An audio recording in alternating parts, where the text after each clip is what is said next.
Hey, it's Juck. We are not bemoaning the noon kickoff. We are now owning it. It's a badge of honor. We're the lunatic fringe that defines our coach's legacy when it comes to this game. They don't get to define that outside the family. We're cut from a different cloth for Ohioans. He's got it all, man. He's even got the jaw. You know the jaw. You see that jaw, and you're just like, yeah, man, that's a dude. Do I want Michigan to beat Oklahoma? No way in hell. I don't know what world I'm living in. This is insane to me. And if you saw my outburst, I apologize. It's showtime now. It is showtime. Joining us. Look, no week can be put in the books without our guy Dylan joining us. Dylan, what's up, brother? Not a whole lot. Happy to be back on. Things are going well right now, certainly for the Buckeyes and in general. So excited to talk about it. Yeah, Dylan pointed out today that he's never seen me wear anything on the show that's not scarlet and gray, and I think he might be right. Yeah, it was threw me off a little bit, to be honest with you. With that backdrop as well, to see the green plaid, it threw me off as well. But you look great. I did go down with Woody, obviously, today for that, so had to look a little dapper for that. I get it. Yeah, absolutely. So, obviously, the Buckeyes now 2 games in, and we just saw a total dismantling of Grambling. These games, Dylan, is obnoxious as they are. Like last year, we had 3 of them. I don't mind them at all when we have that one big one, which obviously we get that big one, stick that big win in the pocket, and now get to go watch, the Buckeyes kind of show out, get to see the youth. And I just kind of wanted to start off with those starters and with obviously Julian Sayin, that performance, that ball placement, the anticipation. What were your thoughts watching that as we've sat here and talked about this guy for 2 years? And I just want to hearken back to you talking to Ryan Day last year in the preseason and him telling you, look, he's not far off. Like, he's not far off. That was over a year ago now. And now we're seeing it finally on the field. Yeah, I mean, he was making waves in camp last year, certainly turning some heads there, while obviously never a factor in the quarterback race, a true factor anyways. He was obviously turning some heads, and it was a very good sign of what was to come. And the things that he, came natural to him. Obviously, everybody talks about the quick release and the way the ball comes out of his hands and just the tightest of spirals you'll ever see. I mean, my goodness, that throw to Jeremiah, the first one, Jeremiah was obviously wide open, but just watching that ball cut through the air is just a thing of beauty. Again, just the tightest of spirals. So those things were obviously things that they saw right away that, weren't going to change. Obviously, he needed more development and just to grow in the mental aspect of things, but those things weren't going to change. And so here we are now, and we're seeing it on the field, and in real situations. And look, going into the game, talking about what you wanted to see, and people were always going to use but it's Grambling, kind of thinking to it. But, I was talking to my dad before the game, like there were certain things that, you can still do or show and put on film as a quarterback that it doesn't matter who you're playing against.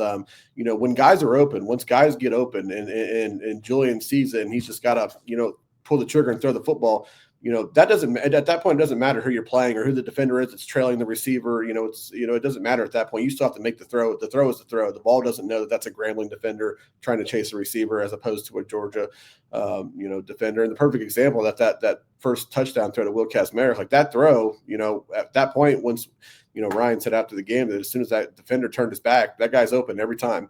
Yep. And, at that point, it doesn't matter if that defender was a Georgia defender or a Grambling State defender. Like, you still have to deliver that throw. Now you see it, make the throw, and he delivered a beautiful ball. So those kind of things that, are super encouraging to see. I don't care who you're playing against. So it was a tremendous performance. You just see the natural arm talent that made him a 5-star recruit. And again, when you give me that kind of natural talent and you give Ryan Day the opportunity to mold that guy, I'm going to bet on that every time that it's going to work out very well for Ohio State. And look, there's still a lot more to go, a lot more development. He has to do much, much bigger tests coming than what we saw at Grambling. But it has all the makings of being a really, really big time thing Ohio State has going in the quarterback room right now. Yeah, I don't know that it could have started off any better. That's exactly. Grambling, whatever, man. You got a pass rush coming at you, and you're completing 18 to 19 balls, 20 balls traveling 20 yards or more in the air, which is, those are big time throws. And I was thinking about, his accuracy has always been his calling card. I think a lot of times people put a lot into the release because you can see the release in practice, but his calling card coming out of high school was this just ridiculous accuracy. And that was what we finally got to see on display he peppers dudes in the face mask all day long. And it's just an uncanny knack. As we look back last year to Will Howard, who was, set the all-time record for most 80% completion percentage games at Ohio State. We're going back-to-back with super accurate quarterbacks. Will had what set him apart kind of being the legs in addition to that, where he could run and pick up that first down. And I think we'll see a little bit of that out of Julian, not as much. But when we look at Julian, I'm kind of thinking that he's going to push the ball down the field a little more than Will did, especially earlier in the first half of the year, where we didn't see a lot of that from Will at all. I certainly think he has that capability to do that at a level that maybe they didn't have last year. Look, Will was obviously a very accurate quarterback, a lot of accuracy too was making the right decisions, being willing to take the ball where it needs to go and just taking what's there. And Will was really good at that. And so far through 2 games, Julian's been very good at that as well.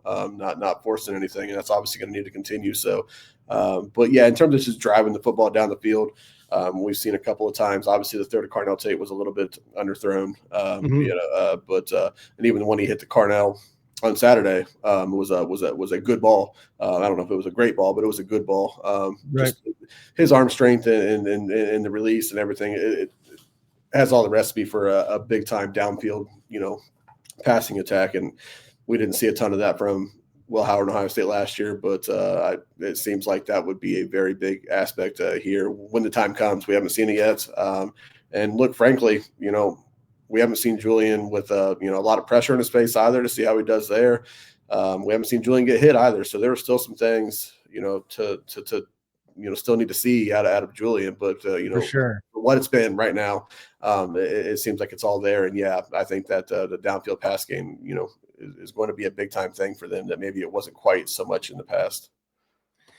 The other day I did 5 guys, veteran players that I'm like way up on, guys that, in some cases I thought, may have kind of hit maybe their ceiling but we're still great players, but have just kind of leveled up a little more in a couple of cases. And in one of those, you just brought him up, Carnell Tate. We've talked about him plenty all off season, how he is so smooth. He's, he doesn't, he's not going to burn you. He's just smooth, always right where he's supposed to be. Got a real knack for getting open and makes the catch, the contested catch. What we've seen in this first couple of games, it's just like, wow, man, this guy is legitimately getting run for the #1 receiver in the country. We all thought he'd have a big year opposite JJ, right? I didn't see it happening like this. Like, he's just that damn good now. It's crazy.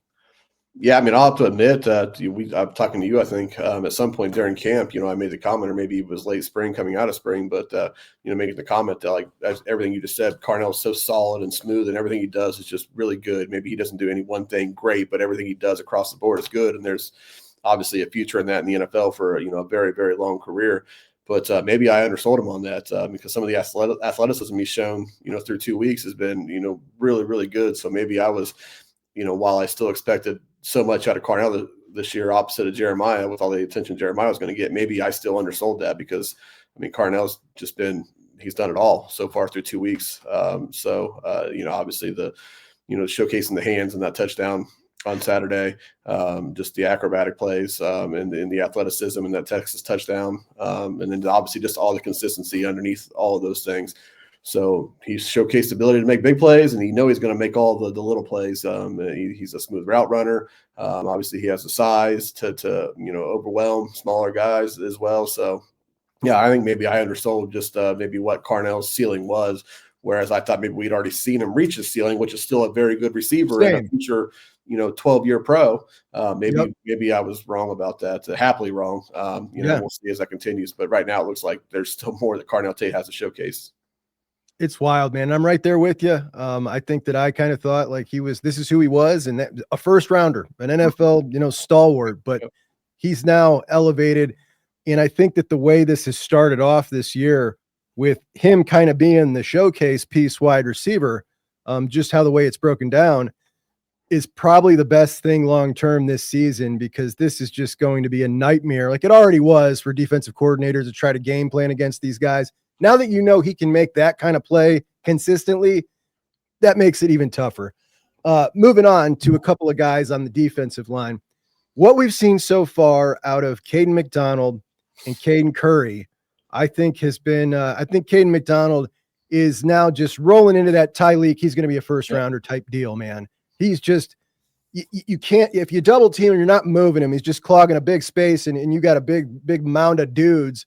And that's if he doesn't split that double team. He's unblockable one-on-one. Every one of these goal line stands we've seen, dating back to Penn State last year, he's been the one common denominator in the middle of that line. It's just, it's a different level of play out of him. And Caden Curry bulked up. We've seen him down for sure. I'd like to get a, see how many pounds he's gained. I don't know, but it is visible.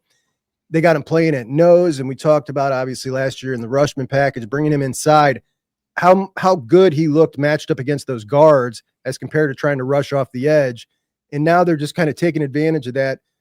Matt Patricia putting guys where he thinks they'll be most successful, what he does best. All defensive coordinators say that, very few actually do it. He does it. But those two guys, what are your thoughts so far through two?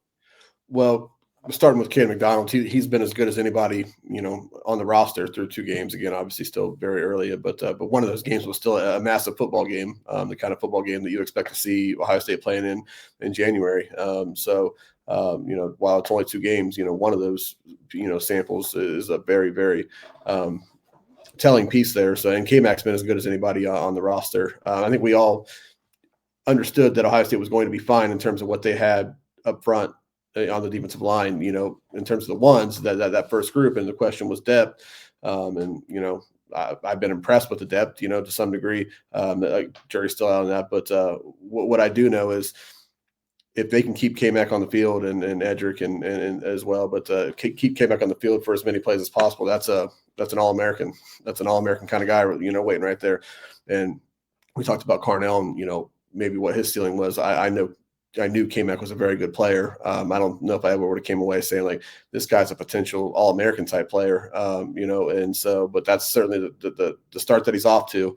And that's such a thankless position as well, because he's not going to make a lot of these flashy plays that, that are going to get some of that attention. But for anybody who's actually paying attention to the football that's being played, he's been as good as probably anybody out there at the position so far this season. And as far as Caden Curry goes, good for Caden Curry. Once again, it's not a guy that I, pinpointed or anybody pinpointed and said, hey, watch for Caden Curry this year. This guy's about to go off. But he's been fantastic. And you made the point as well. So much of that has to do with Matt Patricia and finding different ways to utilize him and giving him different looks and, allowing, I don't know if Caden Curry, just the edge rusher, just lining him up off the edge and bringing him out wide is the kind of guy that's, going to turn a lot of heads, every week, but, finding different ways to utilize him right now is certainly a big part of the start he's gotten off to.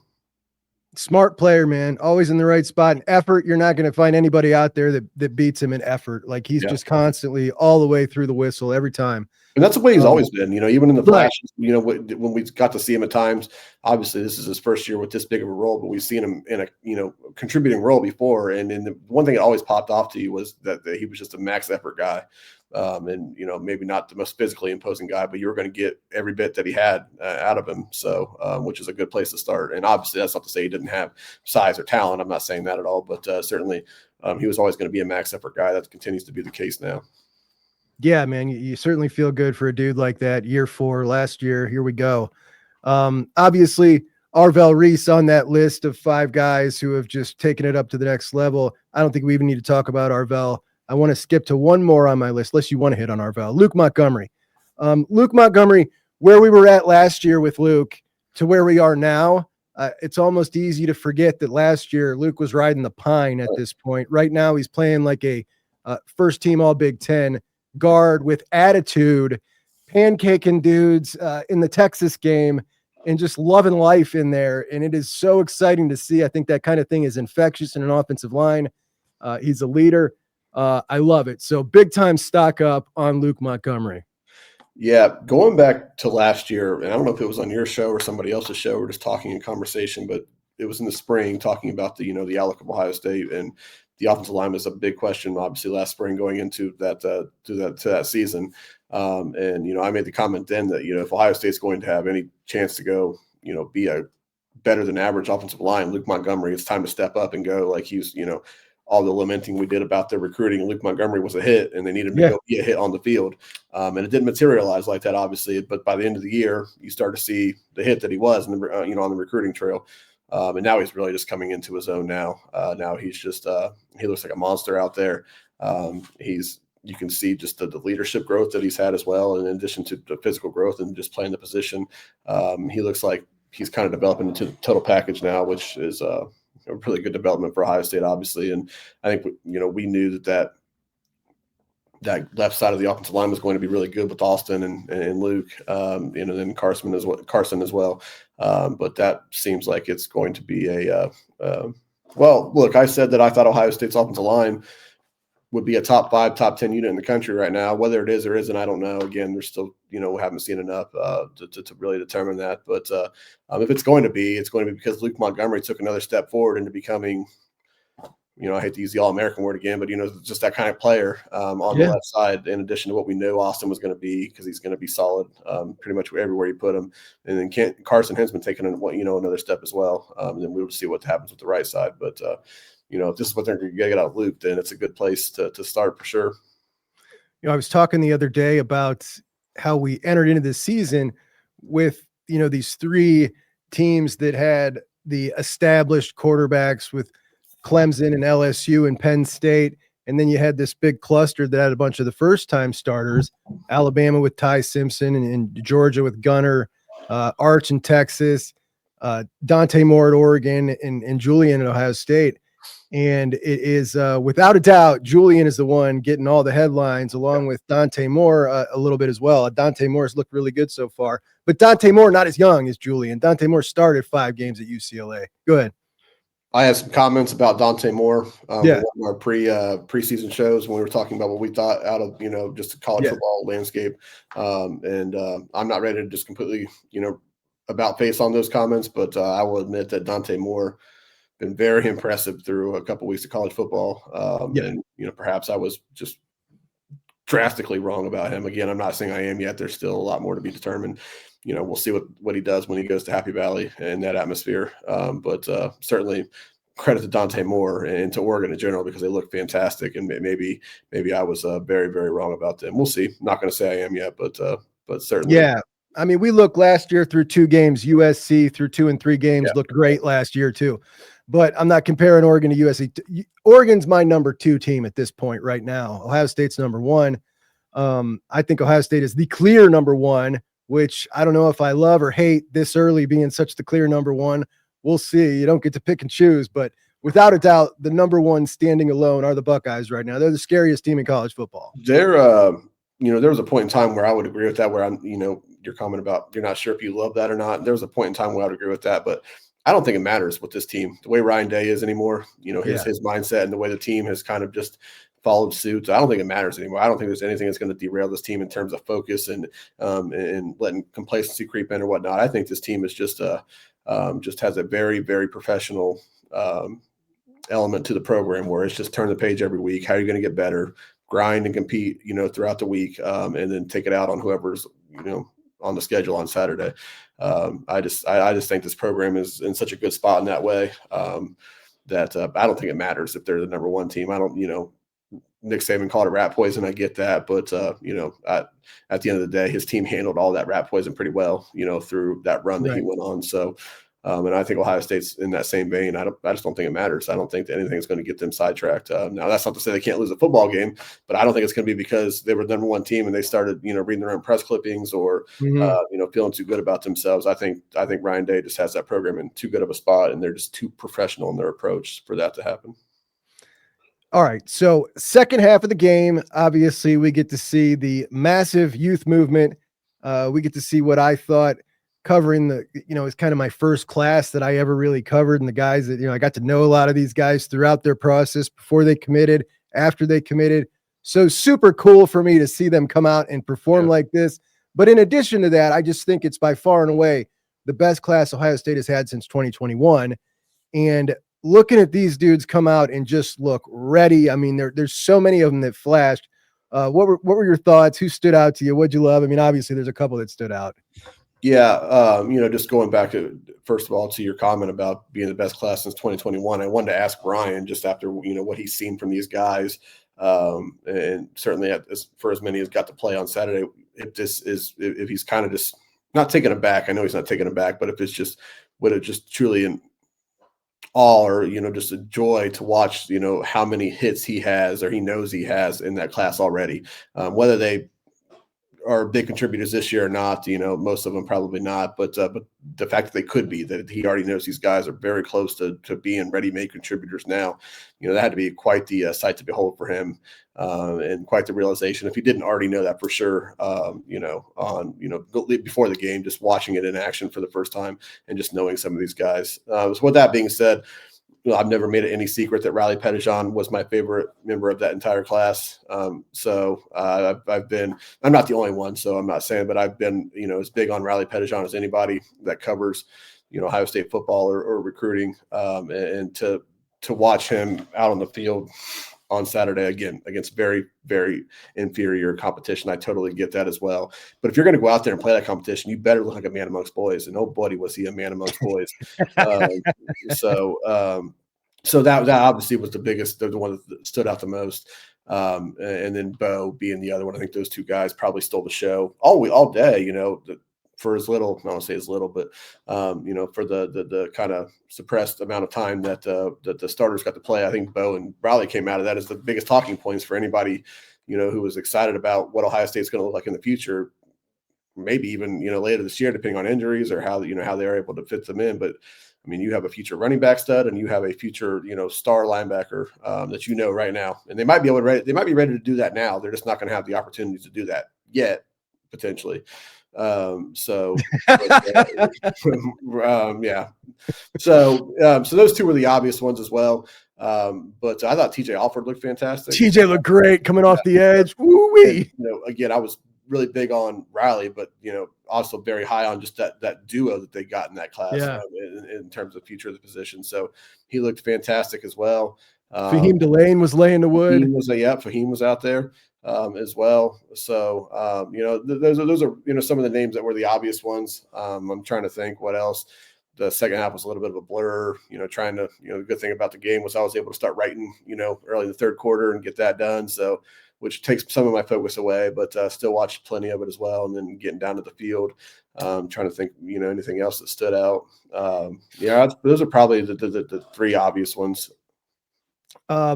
Tavian almost got Phillip Bell's head taken off. I don't know if you caught that play. I might have been on my way down to the field because I just caught the last end of Tavian being out there. You'll see it when you check the all 22. Yeah, I'm going to watch it tomorrow. Wow. It was bad, bro. Yeah, that's kudos to Phillip Bell for going for the ball because it was a sure thing. Like, I'm getting my head taken off and I'm still going to try to catch this. I'm interested to see this now. I mean, that's something that even, the most experienced quarterbacks can do it from time to time. Yeah. And you learn, as a young quarterback as well. Yeah. Oh, obviously, I forgot one. Zion Grady. Yeah. It was another one that, obviously flashed or popped, as Ryan Day would say. That seems like a very obvious. And we talked about him. In the preseason about the possibility of him getting into the rotation as a true freshman, already in the series rotation, depending on how that shakes out.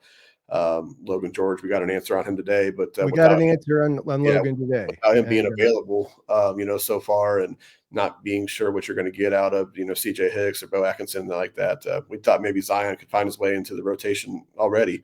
And whether that happens or not remains to be seen, but he's certainly flashed that he's not far away from being a difference maker for that defense. He's not far. I really don't think he is I don't know. We'll see a couple more games how these guys play. But I mean, when you just look at him move and the size and the strength, he's a dude now. He's a dude. But when we talk about this class of 2026, that a lot of people are, rightfully irritated with the fact that it's not the standard class, it is important to point out that this is almost like a class and a half in 2025. And it kind of offsets, the few dudes that if you had two more dudes in 26, it would be a really good class.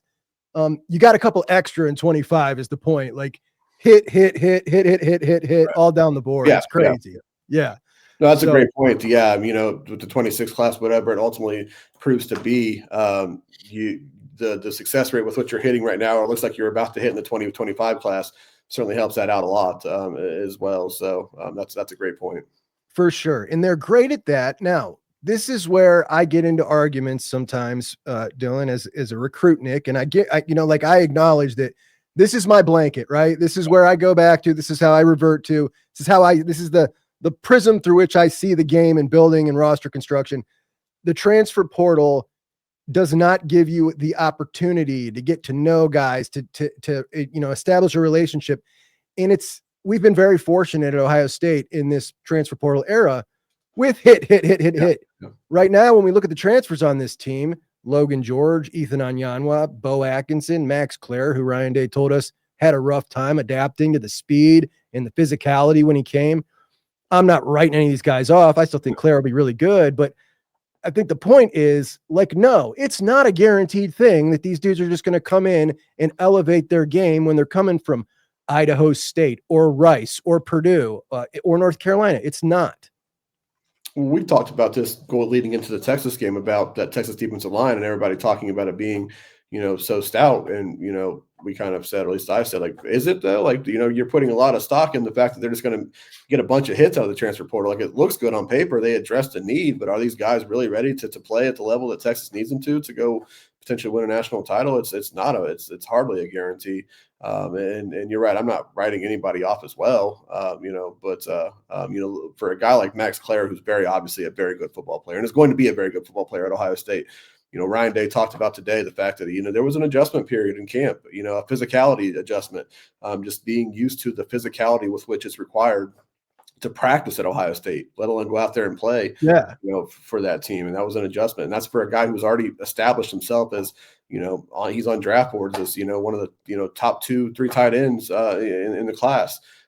So, that's a guy who's obviously very already, prepared to go play at the next level. And he had to make an adjustment as well. That's not even saying anything of these other guys who those adjustments were even bigger from where they were coming from. At least Max had played Big Ten football before, it's not a guarantee. Look, Ohio State's been really good at, plugging and playing, with some of these transfer guys. But it doesn't mean that it's, that's just, it's tough. I mean, to rely on that, the transfer portal, and, balance that with, what you're doing in your recruiting classes and where you can get guys that you can plug and play and address a need that, that maybe has popped up in the program. Obviously that's a fine line coaches have to walk every season, but it's certainly a tricky situation if you're going to bank on filling a position of need with that transfer portal.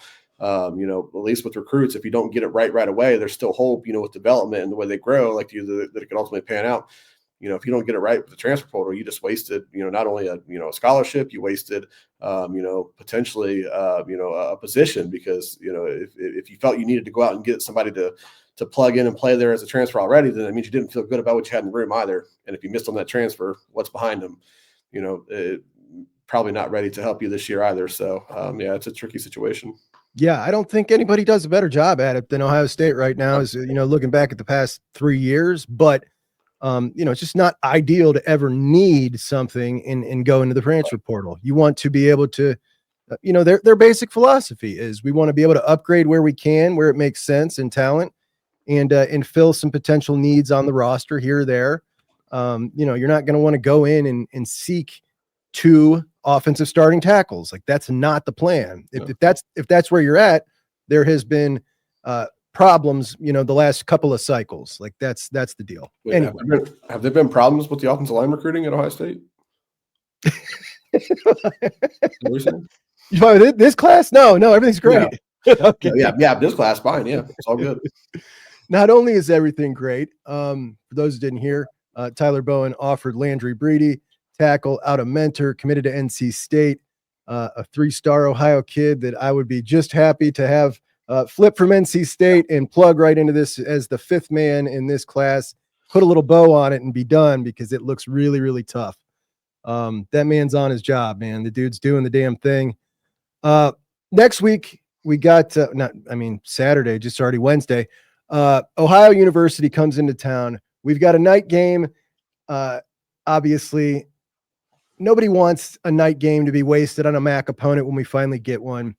in addition to the folks who are staying at home, it's on the Peacock, which is an annoyance. And I know it was just I was surprised at how big the blowback was last year when I was doing the post-game show for that Peacock game. People are furious about that stuff. It might be a little less this year now that we got the hang of it. But when we look at the atmosphere last year, even against Grambling, and I know this has been kind of we've talked about it the last couple games, it felt to me watching at home like it felt like a better than usual noon game at Ohio Stadium. You talking about last week? Yeah. What do you think? Well, it was a 3:30 game, but even still, it was absolutely better than anything I would have imagined for Grambling State. Okay. It was absolutely better.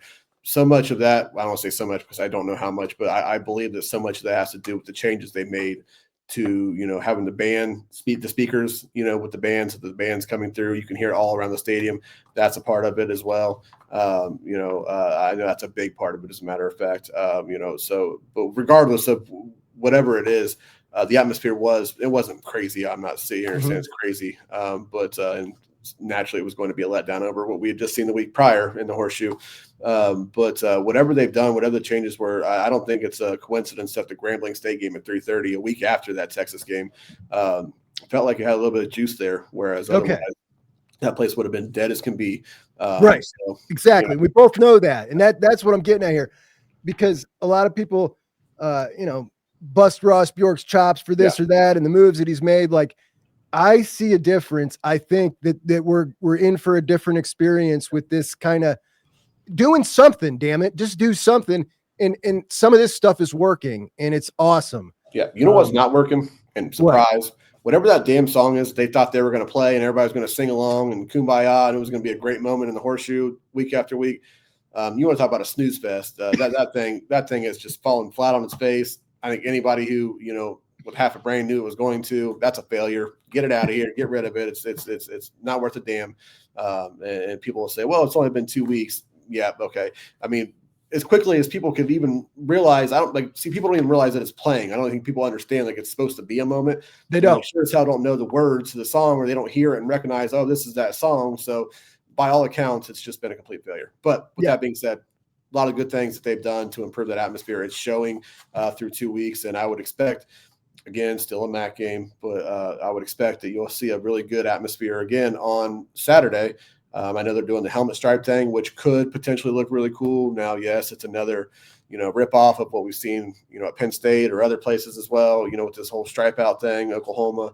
Let me pull that up, Dill, while you're talking. But at the end of the day, if Ohio State can pull it off, it would look really cool under the lights with another good atmosphere. Yeah, I mean, that would be sweet. That would be really cool if they can do that. I don't know how much people will take the people that are supposed to be wearing the gray, on the sidelines and in the north end zone. How much? Well, I guess is the north end zone going to be a stripe too, or is it just no? The north, everything's gray, but the student set, but the south stands. So, anyways, I don't know how people have to do their parts there as well. But I don't even care what the people in the north end zone or on the sidelines wear. If they get that right in the south stands, that'd be sweet. It will. So, and keep in mind we got the red lights now. The red lights are the difference maker. Nobody's seen the red lights at night. Like, this is awesome. Yeah. We'll probably have drones. Yeah, the drones, the lasers, the light show when the team comes out, all those things. I expect it to be another really good atmosphere. And if, again, what Saturday was like, with the Grambling game at 3:30, ramp that up a little bit for a night game, regardless of the opponent. And I think, they're in for a really good atmosphere on Saturday. And it's no coincidence some of the changes they've made. So shout out Ross Bjork for some of the things. And like you said, absolutely. just trying to do something to improve the atmosphere. And I think it's working. Absolutely. Look, man, you criticize where it's due, give credit where it's due. Absolutely. They've done a good job with this. And as two Buckeye fans who have been just furious for 20 years about the atmosphere, it's so damn cool. Anybody who's thinking about going, go down there this Saturday. It's going to be an awesome experience, especially for kids, man. That'll be really cool. Absolutely. But as far as the game goes, Buckeyes a 31 to 35 point favorite. I've seen the line fluctuate in different places. A lot of people seem to be kind of tense about this game because they got a quarterback who can move. I don't know if this is just becoming the trendy talking point. This is going to be another ass whooping, man. Yeah, it's going to be an ass whooping big time. Look, Parker Navarro is a dynamic player. It's he brings the kind of challenges that, if you're not sound defensively, if you're not disciplined, could create some headaches for you. But to think that it's going to be an issue, for 4 quarters and that the game's going to be close in the fourth quarter, no chance. And also, by the way, if you keep Parker Navarro in the pocket and make him have to make plays down the field, he's probably going to throw a couple of picks to you too. So, not only could it be a blowout, or should it be a blowout, but it might get ugly early as well if you can just not let him kill you, breaking plays down and making plays with his legs. So yeah, I don't understand. I saw somebody on Twitter, I think it's made the rounds, compared it to the Oregon Boise State game last year, which, to Ohio State's reactions to that, Ohio State fans' reactions to that have been hilarious. Kind of like, what, in what world? Wow, dude. So they got Ashton Genty on their team down at OU now? Right, as well. And yeah. So anyway, I don't expect anything other than an ass whooping. I looked at it tonight. It was 31.5 is what it was down to. It opened to 35. It's 31.5 now. If it stays anywhere around 31, I will take the Buckeyes to cover that. 35's kind of right at the number. If they beat them by 35, I'm happy with that.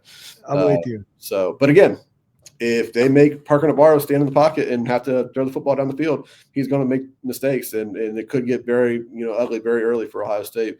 And certainly that's what we're all hoping for multiple reasons. But I would love all this talk about these guys, the young guys that got into the game last week. And there's but it is Grambling. And also, it's just, their first action. I would love to get a lot of these guys back on the field the very next week and see how they do, 1 week later, because once you start to put that on film again for a second time, especially 2 weeks in a row, now you really know you're in business. So I would love to see some of those guys be able to get on the field and play extensively to see what they do in week 2 and against a better opponent as well. It might not be, Penn State or Oregon, but it's still a significant jump up in talent than what Grambling State is. So I would love to see that. So give me a couple Parker Navarro picks in the first 2.5 quarters, and let's see those guys play a ton for the last 20 minutes of football.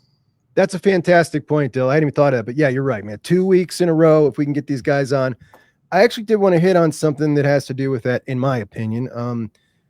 Today, down at the press conference, somebody asked Ryan Day about this year. Basically, is the philosophy this year similar to last year in we are trying to limit the number of plays and slow down? Yeah. He wouldn't answer it. He said he's going to use it situationally. Each game has a philosophy, and then you have your overall season philosophy, but he wouldn't tell us what the overall season philosophy was this year. Curious to know that, because I thought that last year, having won the national championship and them talking about how fresh they are, though I still think it's misguided. I think you can play 35 plays with your starters faster and bust ass and then get your young guys in rather than playing 60 slow. I don't know, man. I just don't get it. But I figured this year they would do the same thing.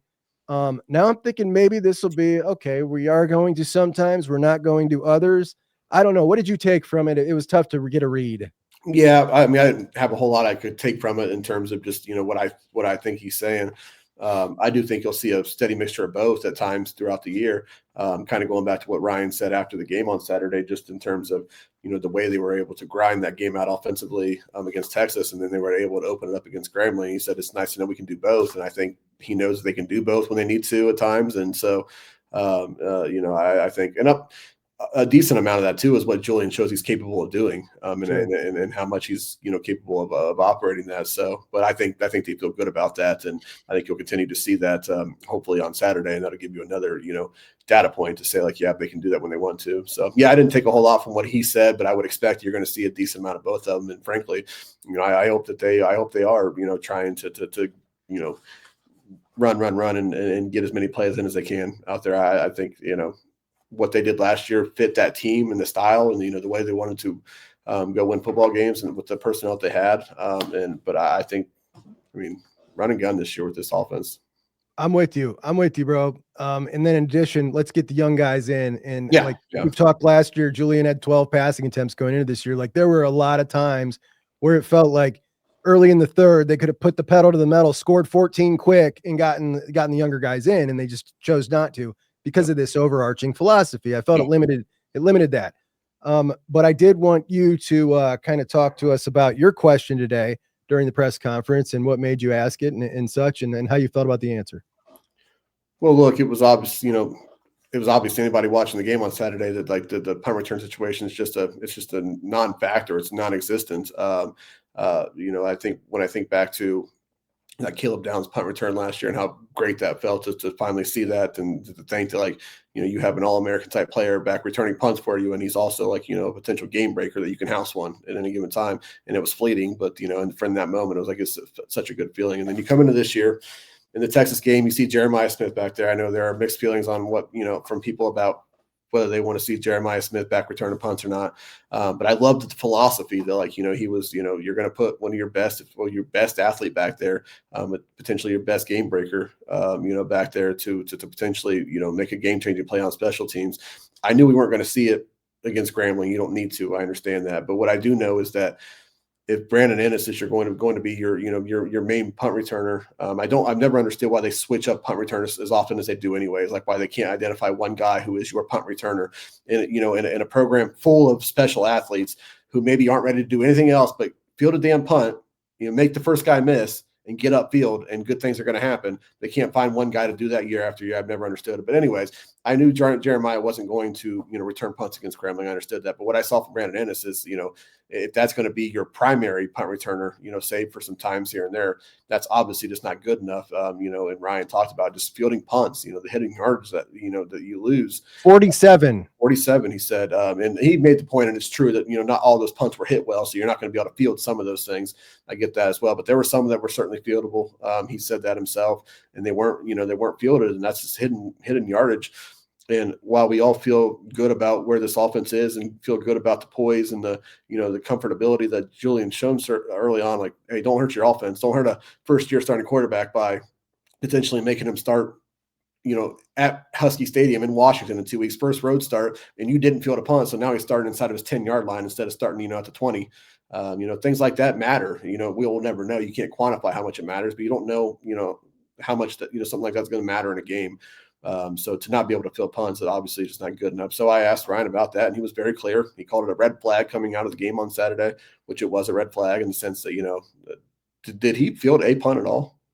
Was Bryson Rogers fielded? Yeah. He looked good, real good. Yeah. But anyways, that's why. Oh, it got called back though, Dylan. The fair catch. Yeah. That was So bullshit call too. That's why I asked about it, and what I thought I would get from him, and the answer was on par. He called it a red flag, said it's got to be better. They're not happy with it, but he did say Brandon Ennis is going to continue to return punts for Ohio State. I've seen people on Twitter, Ohio State fans, who've had a really good time, with that news today. How that lunatic fringe is on Twitter, and they have not reacted well. Same people who saw the same issues I did are not happy to know that Brandon Ennis is still going to be returning punts for Ohio State. I'm not saying that he shouldn't. I just know that he better start fielding punts. And then Ryan said that Jeremiah, Caleb, Carnell, Bryson. Actually, didn't even say Bryson, despite the fact that Bryson was the only other guy who didn't. That blew my mind. Like, what do you mean? Yeah, he just looked like he was shot out of a gun. Right. So anyway, but also the fact that, just in general, going back to my other point, the fact that he named 4 guys that might return punts for Ohio State at any given time just drives me absolutely crazy. That they can't find a guy to just field punts, and when applicable, make a guy miss and get up the field and just be an Ohio State athlete and be better than every other athlete on the field for the other team just about every time you have the ball in your hands. But seems the Ennis thing is curious because the first couple last year when they put him back there, it was like, okay, we got something here. It hasn't looked like that since. The bubble wrapping of football players, I've said it 1,000 times. Like, if the coach wants to say, like, I don't want to put Caleb Downs back there because I don't want to risk him getting hurt, whatever, I respect it. He's the coach. I cannot stand fans with this argument. Like, shut up, man. You're the fan. Have fun. You want to see your football player go play football. Drives me nuts. Well, it's just one more thing as well, just to that point, because now you got me going. The same people who don't want to see Jeremiah Smith returning punts because he might get hurt are the same people who will blame Jerry Emig for not touting up Jeremiah Smith to go win a Heisman Trophy, but you don't want to see Jeremiah Smith maybe house a couple of punts, because I promise you, housing a couple of punts in addition to whatever he does offensively is how he's going to win a Heisman Trophy. Not because Jerry Emick didn't put a cool graphic up on Twitter, or, to talk about him, to whoever he's supposed to be talking about in the first place. So that always makes me laugh that people, take aim at SIDs for not touting up players, not getting them Heisman trophies or awards in general, but then you don't want to see the guy go out and make special teams plays that would get him a Heisman Trophy or potentially, push him over the top to win that award. So those are difference-making plays, man. Yeah, difference-making plays. But honestly, Dylan, when we go back to I mean, you have been on the beat as long as Ryan Day has been the head coach. Why does it seem like this man can figure everything else out to run at the absolute top notch of college football? Every single flipping area of the department, except for this, man. It's like this one kryptonite that he can't seem to figure out. And it seems so damn obvious.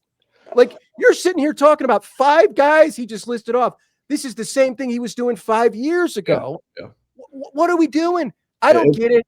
It drives me nuts, but obviously he does everything else so good. It's like, how much you going to bitch about punt return? But and that's just it. It is baffling. Right. Without question, it's baffling. It's baffling. I don't understand it. It's been a problem. It's been ongoing. It's something that's, just kind of, we've accepted it is what it is now. And given the state of the program and how much success he's had, like it's an afterthought, 9.5 times out of 10. But when you're coming out of the Grambling game and you're looking at things and saying, okay, well, where's this team projected and where they need to get better? What is there to gripe about? We're all going to, look for something to gripe about. That's just being critical of a team that you expect to be, at the mountaintop at the end of the year, and that was just one of the things to gripe about. But, it's a little bit bigger of a gripe too, when this is a thing that's just been a consistent theme throughout the years with Ryan Day's, program. And, again, like you said, it seems like such a simple, general straightforward fix with all the athletes at your disposal. And again, those athletes being better than pretty much anything that's over on, the opposing sideline 9 times out of 10, that you can't find a way to have a difference maker, or swing games with, some big plays in the return game. So, I don't know, maybe it's coming, maybe once Brandon Ennis gets back to fielding punts, maybe he can get back to being, a difference maker there, or maybe they switch to somewhere. I don't know. I'm not holding my breath on him. So. Well, I was happy you asked about it, because I didn't want that to go look, everybody, I mean, I was happy that he came out and said, 47 yards we lost, 47 hidden yards. It doesn't need to be like this. It really doesn't. Anyway. No, you can tell his response was genuine, and that it was, it's something that they definitely, coming out of the game, they're, concerned about, or, that they're not happy with. Yeah, he's not happy. But, I mean, it's not the first time they should be unhappy with, the return game or lack thereof, and here we are, so. Yeah. My guy Dylan, follow Dylan on Twitter at DILLON Davis. That's Dylan with an O. Dylan Davis from the Delaware Gazette joins us every week. Been on the beat as long as Ryan Day's been the head coach, and I think offers a very interesting perspective, kind of coming through, the whole journey with him. But Dill, I appreciate you so much, brother. Any parting words for anybody? What did you bet? What did you bet? Did you bet in the Grambling game 55.5? Did you bet? No, I stayed away from that. If I would have bet it, I would have bet Ohio State not to cover, just because you never know those late touchdowns, or, when you're going to have a team playing, a lot of its backups for a quarter plus, you just don't know if you're going to get points out of that. Obviously it could be herky jerky. So if I was going to bet anything, I wouldn't have bet them to cover, but I also understood just how big the talent disparity was, that I didn't want to bet the under either, because look, I picked it 55-3, and that was right at the line, and 70 was in play. I knew that was in play. So no, I stayed away from that. But if this line this week stays where it's at around 31, I think I'll take the Buckeyes and lay the points. Yeah, I'm with you. All right, brother. Appreciate you. Thank you. Always enjoy it. Have a good one. All right. Bye. And that is our good pal, Dylan Davis from the Delaware Gazette. Man, always enjoy our conversations. He's really been, he was the first guest I ever had on the show. He's definitely been the guest that I've had the most on the show. And we got a heck of a rapport. By the way, really showing me the ropes down there, doing the Tuesday press conference thing. Always a solid dude. So we appreciate him for joining us. And I appreciate all of you for watching the show today. I will talk to you guys soon. Juck N Bucks out.